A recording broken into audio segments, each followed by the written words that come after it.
We Can Do It! Programang hatid ay kwentong buhay na puno ng inspirasyon at aral mula sa ating mga kababayan worldwide. We Can Do It! Dito lang sa inyong 702 DZAS, FEBC Radio TV.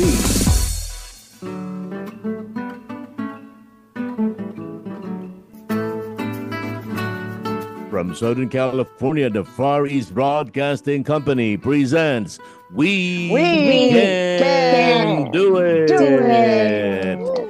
Praise the Lord! Setyembre 21, lagpas na kalahati ng buwan ng Setyembre at nasa panahon na tayo ng malapit na Disyembre. Kaya palagi ko sa Pilipinas, nagkakaroling na rin ng mga kabataan ngayon. Ay, oo. Siyempre pagka Disyembre, lalo na. Ano po? Kamusta ka, Ate Maru? Ay, ito, waiting. Always waiting every Saturday dito sa ating program.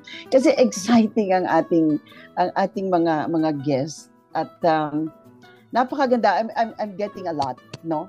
Madami din akong nakukuhang mga lessons and yung mga kagaya nga ni Sister Ellen, yung ating guest. Yung napaka-compose niya in spite of what is happening.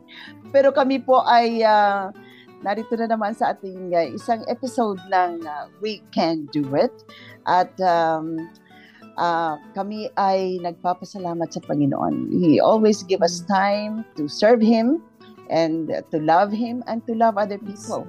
Kaya narito muli kami because God is good to us. Amen. We Can Do It, isang weekly program na kung saan nagtatampok tayo ng mga may magagandang kasaysayan. Sabi nga ng aking Ate Maru, mga kwentong may kwenta. At noong nakaraang Sabado, narinig natin ang ating Ate Ellen at ngayon ay panibagong pagkakataon para muli nating ma-feature sa ating We Can Do It ang Ate Ellen Hernandez Rojales. Welcome back, Ate Ellen. Yes. Ang Ate Ellen ay tubong kayo po ay galing ng Cainta. Ano po? Cainta, Rizal. Split po, Pastor, kasi my papa is from Pasay naman. Pero lumaki po kami sa dalawang town. Lumaki po kami sa Cainta, pero nung mga college, high school, college sa Pasay naman. Kasi nandun ho yung mga university, alam niyo na. Correct. Po. Hanggang sa pagka-graduate ko ho, punta na ako dito. Ilan taon na po kayo sa Amerika, kapatid na Ellen? 35. Anong taon kayo dumating dito? Ba, tingnan nyo naman. Huwag nyo kakalimutan mag-Tagalog ho. Kahit matagal na tayo sa Amerika, huwag kakalimutan ng Tagalog. Noong nakaraan masarap po magdasal ng Tagalog. Opo. Noong Sabado, binati natin ang kapatid na Ellen at Vigo Rojales, kanilang ika-33 anibersaryo ng kasal. Sa 24 naman, ay 21. Ngayon ay 21 ano po. Kaya sa 24 ay kaarawan ng ating Ate Ellen. Maligayang kaarawan, Ate Ellen. Happy birthday po sa iyo. Praise God. Would you believe, Pastor, I made it, ha? Diba? Hindi ko inaakala. Ito, grace of God talaga.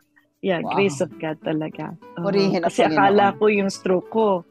Sabi nga nung, isa pang pasalamat ko po, during my stroke journey, si Pastor Dave po, Sister Grace, parati ho nila akong dinadala sa ospital.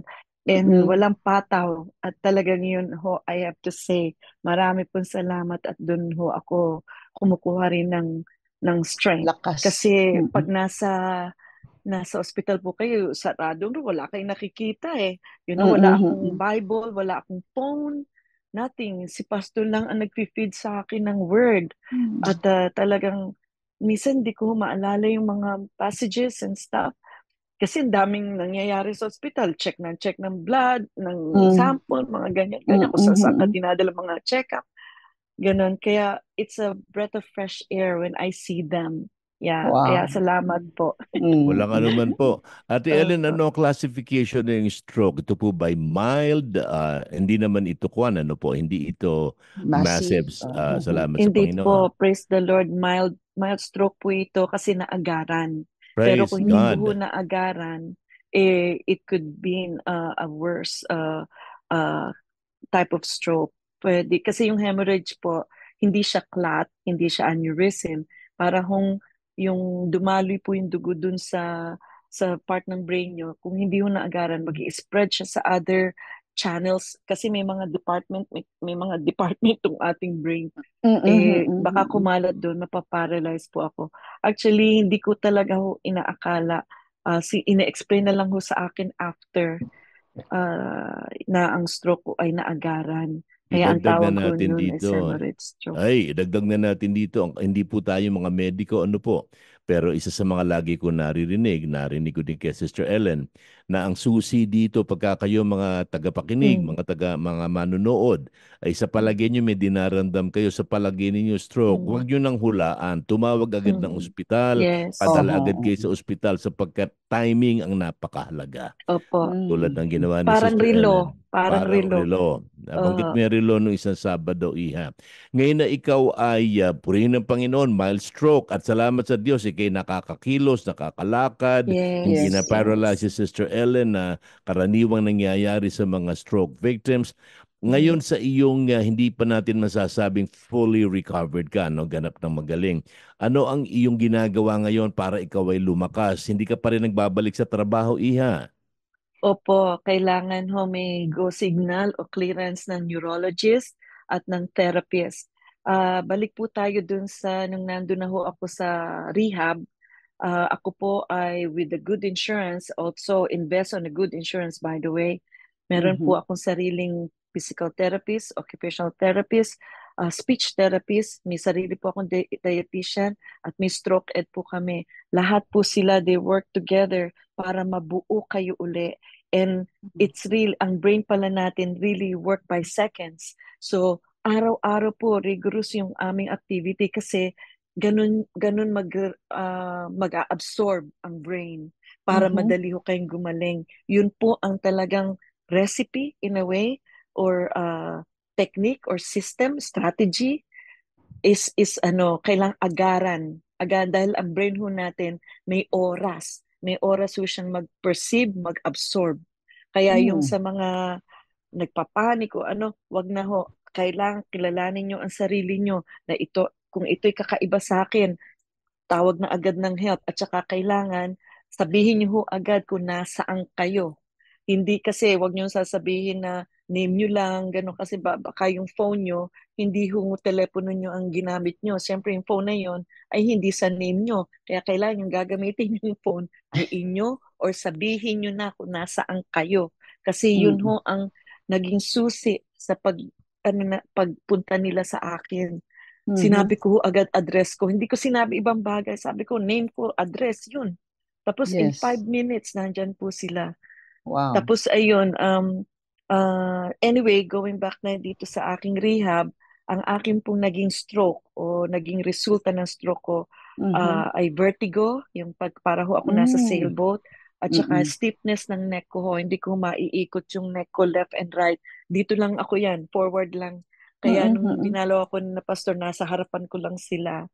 And hanggang ngayon po, ganun pa rin ho ang aking symptom. Kasi yung mga ganong klaseng stroke daw, matagal. Para ho daw bruise, yung para kayo nagka-bruise na Pasa. black Para and ka blue, nagkaroon ng pasa. aantayin nyo siyang mawala. Hindi ho, ang mga gamot, therapy, aid lang ho, is an aid. But really, it's the time that will heal it. Kaya, katulad ho ngayon, nakaupo ako. Nakaupo nga ako, pero ang vision ko gumaganon. Para siyang sailboat. Para ka nasa sailboat. Hindi ako, pag natumungo ako, hihilo. Pag tumingala, nahihilo. Pag ikot ho ako ng mabilis na ganyan, nahihilo. Kasi parang may baso ng tubig ka sa loob ng brain mo, tapos gumaganyan siya pag natitinang siyang ganon. So, taka rin nga po ako. Sabi ko, ba't ang tagal? Gumaganyan ako. Tinetest talaga yung patience. So, kasi always on the go po ako. Nabanggit mo yan, Iha. Kilala kita, always on the go ang ating kapatid na Ellen. Sa iyong healing process na ito, isa sa mga bagay na itinuturo ng Panginoon ang mag-slow down at magtiwala sa Panginoon. Opo. Ano ang iyong naging karanasan? Paano naging makatotohanan ang iyong pananampalataya o pananalig sa Panginoon sa buong sitwasyong ito, Iha?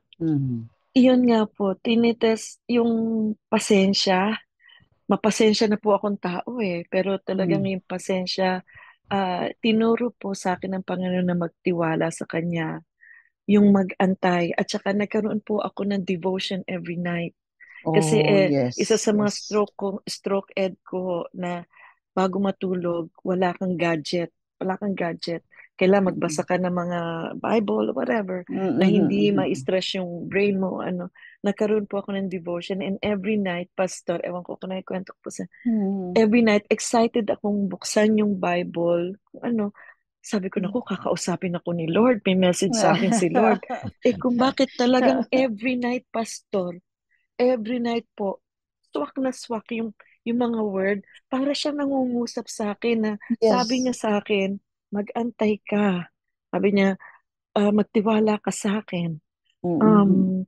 Um, yung ah ah yung my the strength of the Lord, the joy of the Lord is my strength, or I am Mm-mm. my power is in your weakness. Lahat Mhm. po yan parang nabubuhay yung mga word niya sa akin na Mm. dating hindi ko masyadong pinapansin. And yun nga, kaya sabi ko, kaya pag sa gabi, iiyak ako, mag-isa ako sa bed. Mhm. Bago matulog, sabi ko, Lord, sabi ko, yes, yes, Lord, sabi ko ganyan, tama Mhm. ka, tama ka. Mm. At Mm. parang sinasabi ni Lord sa akin, at sinare ko to kay Pastor, Pastor, alam nyo, hala ko ni Lord, kasi ito Amen. lang ginawa niya sa akin. Kasi kung hindi niya ako binigyan ng calmness of na mind, alertness of mind, siguro nga na-paralyze ako and then I cannot do His work. I cannot continue His purpose. Mm. Kaya Mm. para siyang father na tinapik niya ako. Mm. Tinapik niya ako, Mhm. sabi niya, makinig ka kasi sumusobra ka na. Yeah. Oh. Mhm. Guilty po ako. Mhm. Kaya sabi ko Mhm. ngayon, sabi ko, Lord, bigyan mo ng second chance. Ito po ang ginagawa ko. Inaantay ko yung wisdom ng Panginoon at saka yung ano niya sa akin na i-lead niya yung path ko sa susunod kong pagbabalik in a way. Mm. Kasi Mm. sabi ko kay Pastor, dami ko pang gustong gawin na pagsilbihan siya pero hindi ko alam kung ano. And Mm. sabi nga ni Pastor, magkantay ka lang, magpagaling ka mabuti. Ako Mm. po'y Sunday school teacher pala, hindi natin nabanggit. Oh. Sunday school teacher po ako sa CTV tsaka CCGS. Miss na miss ko na po yung mga bata tsaka miss na miss ko being outside. Sabi ko, Lord, gusto ko maging sunshine ako sa lahat, lalo na doon sa mga Mm. nalulungkot at saka doon sa hindi ka pakilala. Kasi Mm. alam ko I have a lot to give. Yun po ang prayer ko. Sorry. Wow. Wow. Amen. Amen. Sister Mm. Ellen, Mm. naririnig at nadadama ng Panginoon ang iyong pinagdadaanan. Ating pinakapanayam ang ating kapatid na Ellen kung nasundan ninyo ang ating programa last Saturday na ilahad kung paanong nagkaroon ng stroke ang ating kapatid na Ellen. Pero dahilan sa kanyang quick thinking, mabilis na kilos at pag-iisip, agad siya nadala sa ospital. At pinupuri natin ng Panginoon na ito ay Mm. mild stroke, hindi ito nag-progress sa pagiging moderate or yung tinatawag na massive stroke. Yun ang talagang delikado. Kaya sa mga Mhm. Mhm. nakikinig, huwag ninyo pababayaan ang inyong kalusugan. Mahalaga po yan. Alam ko Mhm. marami tayong nais na gawin. Ang kapatid na Ellen, parang may kasabihan sa English, busy as a bee. Parang bubuyog yan. Talagang isang Mhm. araw narito, nagba-Bible study, Ate Maru, nasa Oo. kotse Mm. siya at nagpapatuloy ng pagdadrive. Kaya ako'y Wow. nalulungkot na madalas ay inaabot ng Mm. gabi. May mga pagkakataon, mga kaibigan, na tayo pinagpapahinga ng Panginoon. Ang Mm. mahalaga kasi mahal tayo ng Diyos eh. Ang ibig niya Mm. magamit pa tayo ng mahabang panahon. At maaari nating mapaikli ito kung hindi tayo nag-iingat. Mhm. Kaya maging wake-up call, maging panawagan sa atin na hindi tayo mga tinatawag na Superman. Meron tayong hangganan. At Correct. Correct. tingnan nyo ang nangyari sa ating kapatid na Ellen. Isa sa mga magagandang bagay na aking napuna kaagad ay dito siya lalong nalapit sa Panginoon. Nagkaroon siya ng paraan at ng panahon para magkaroon ng kanyang personal devotion, magkaroon siya ng panahon ng pag-iisip. Ate Correct. Ellen, marami naghihintay sa iyo ng gawain at maging ang iyong profesyon, ang iyong ministry, ito ay mapabalikan mo sa tulong at biyaya ng Panginoon. Kailangan lang talaga ng paghihintay. At salamat sa iyo, napakagandang inspirasyon, Iha. Yeah. Ano pa masasabi mo sa ating mga tagapakinig na maari mo ibahagi sa kanila sa panahong ito? Na patuloy na wag mawala ng pag-asa. Talagang ang Panginoon lang ang susi sa lahat ng ating pangangailangan. Actually, the verse that I'm reading right now is yung Corinthians 13, Pastor, yung love is patient, life is kind. It just says there na ang purpose ng Panginoon, ang ating purpose dito sa mundo, lahat ng gagawin natin has to be made out of love, unconditional love. Kasi kung hindi siya fulfilled. Kailangan maging Christ-like ang ating pagsisilbi sa Panginoon. Ang sarap Panginoon. Minsan natatawag ako namin si Pastor na Panginoon. And thank you po sa aming that I belong to this church. Kasi RC po ako laking Katoliko po ako. Yeah.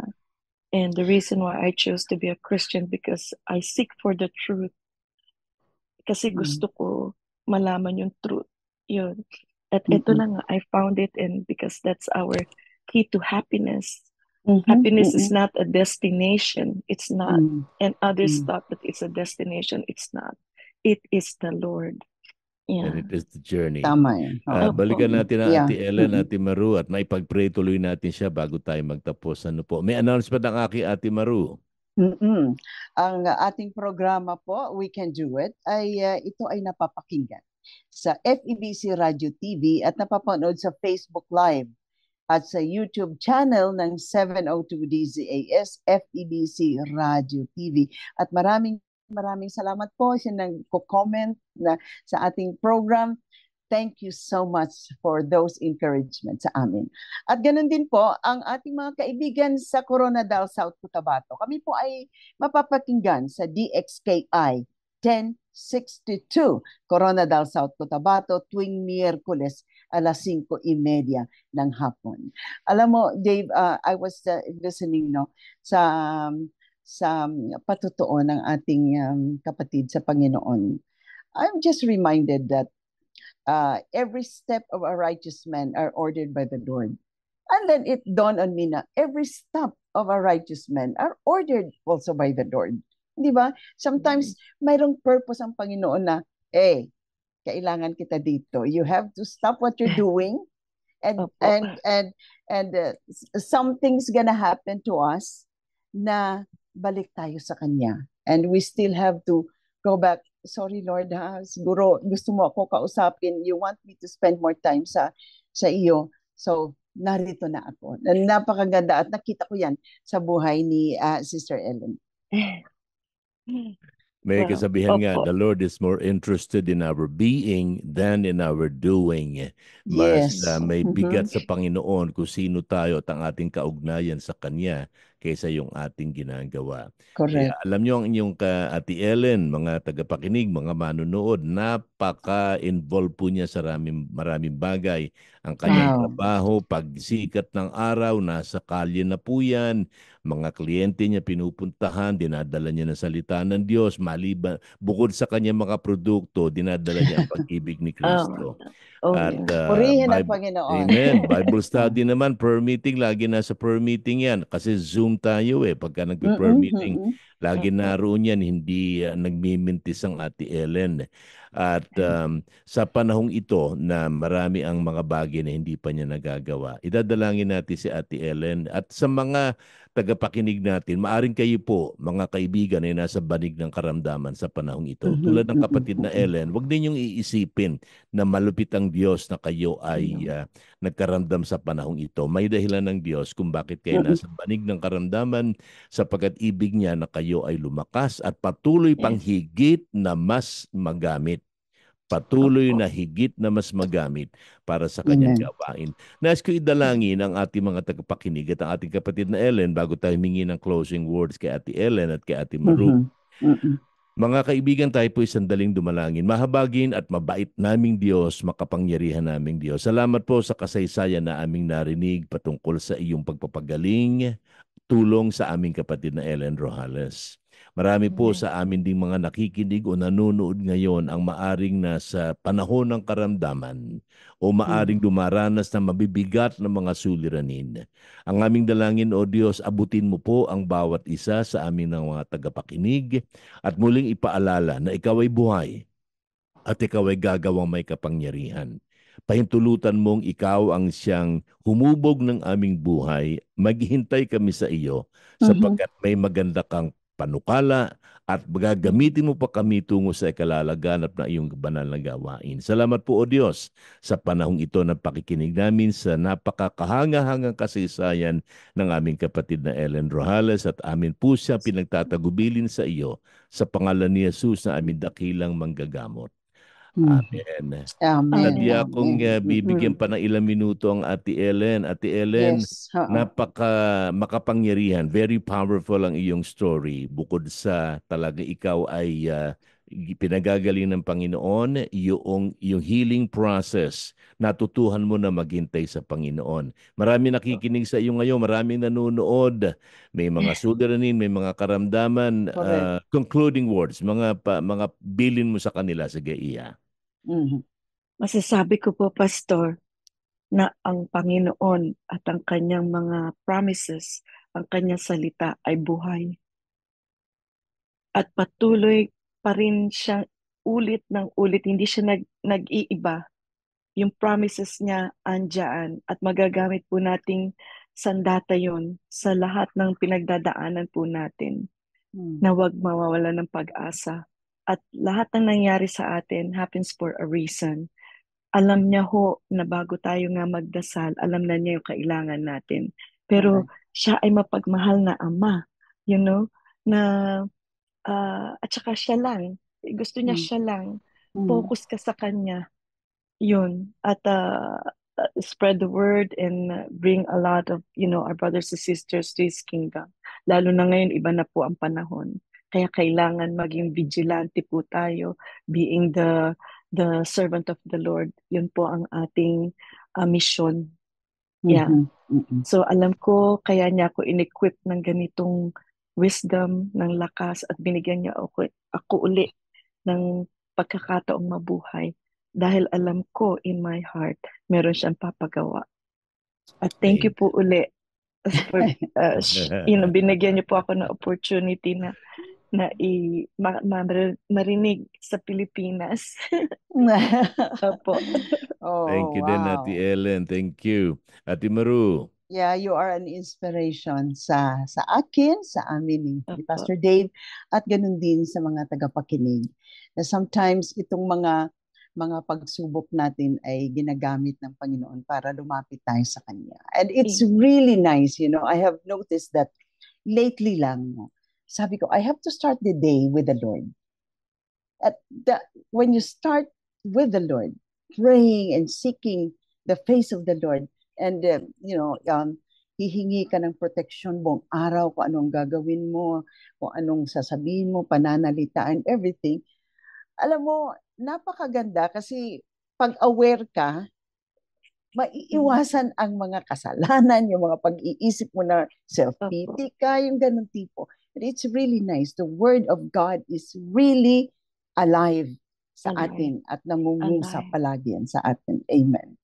Wow. Maraming salamat sa iyo, Ellen. You have inspired us. Mga kaibigan, isang inspirational na naman ang ating narinig ngayon sa ating programang We Can Do It. Pero mabilis talaga lumipas ang panahon. At pero huwag kayong mag-alala, babalik kami next week, ganito ring oras at himpilan, at meron na naman kayong mapapakinggan isang inspirational na buhay galing dito sa ating programa We Can Do It. Kami po ay pansamantalang magpapaalam. Ito po ang inyong mga kaibigan, Ate Maru Cepeda Javier. Dave Marcelo po bumabati sa Sister Ellen ng happy birthday sa September 24. Yes, happy birthday. Maraming salamat. Praise the Lord. Maraming salamat din sa ating kapatid Desa Magtunaw. Siya ang ating assistant sa control. Tandaan ninyo, basta kasama natin ang Panginoon, walang problemang hindi natin kakayanin. Kaya tulad na sinabi ni Apostle San Pablo, I can do all things through Christ who gives me strength. Kaya ano man ang problema, tandaan natin, sabay-sabay natin sabihin, Ate Maru, Ate Ellen, sa tulong ng Panginoon, itong pagwawakas nating sasabihin sa mga tagapakinig, sa tulong ng Panginoon, we can do it. Praise God. Inyong narinig ang We Can Do It dito lamang sa inyong 702 DZAS FEBC Radio TV, Agapay ng Sambayanan.